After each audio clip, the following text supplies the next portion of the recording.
Shedeur and Shiloh Sanders says, stop hating on NIL money when asked about who wanted NIL to become a thing, and then are the same ones who criticize it. Let's dive into this video. Yeah, compensation. So the thing about it is like, all right, everybody fights so hard to get NIL. Now we have it. Now everybody want to hate on it, right? Yeah, you can't fight. You can't ask to get paid, and then when people get paid and you hate on each other, that don't. Right. That just don't make sense. Jeff, I actually agree with what he's saying because it's not their fault that NIL is here. I don't believe they're hating on NIL when it comes to those two, though. I believe the hate you hear comes from all the other shit that those two kids right there do, along with the program. That's where I think the hate comes from. I don't think it's NIL. He's discussing NIL in specific, and that's the topic. Then I agree with him. You can't ask for it and then bitch and moan when someone makes more than you. It just is what it is. Caleb Williams had commercials last year. He was making millions of dollars. Nico gets paid millions of dollars to go to Tennessee. He's actually been worth it so far. We're in the era, Jeff, of overpaid under-deliverers. That's what I call it now. There's very, very few underpaid over-deliverers. And I believe you see that in life in general as well. Even as a content creator or an influencer or what have you, most of us look at it like this broad sells farts in a jar and makes how much money on OnlyFans? Like, think about it. Like, it's everywhere. Supply and demand, man. People want it. You got to provide it. And listen, they don't know what their future is. Those two guys right there, they're going to make their own way in life, right? And I'm all for it. They should.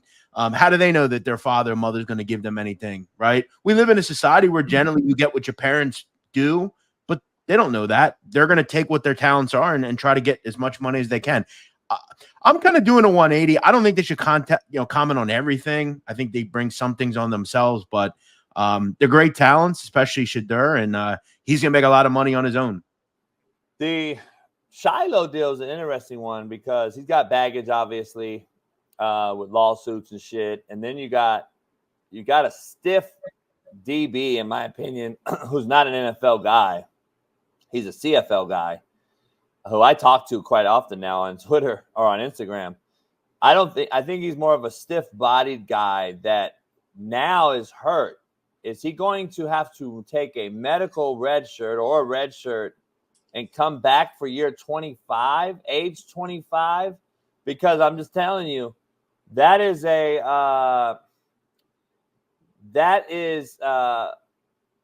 going to be interesting to watch. Apparently, he's going to come back and play, but if he does, is he really risking NIL money at this point? Because I don't believe it. That's the debate I'm having, Bailey. Is he an NFL guy, or will you come back to get NIL money? That's my point on this. Like, he's going to be 25 years old or somewhere around there. I don't know if you just say, you know what, I'm going to do another NIL deal, run my Pops Media with my brother, and just kill it here. If we're going to stay here, Shedeur goes off into the sunset, into the NFL with Travis Hunter. Or is he going to come back and re-injure that even more and definitely not have a shot at the next level? That's the debate I have with him. With Shedeur, with Shiloh, sorry. Well, I think a lot of people think and view him as one of the better safeties in this class coming out, regardless of his injury or not. I don't see that. Yeah, I don't maybe necessarily do either, but certain draft companies do, and we'll take their word for it. But yeah, you coach, you would know. Yeah, every major NFL guy I talk to has no interest. He's very stiff.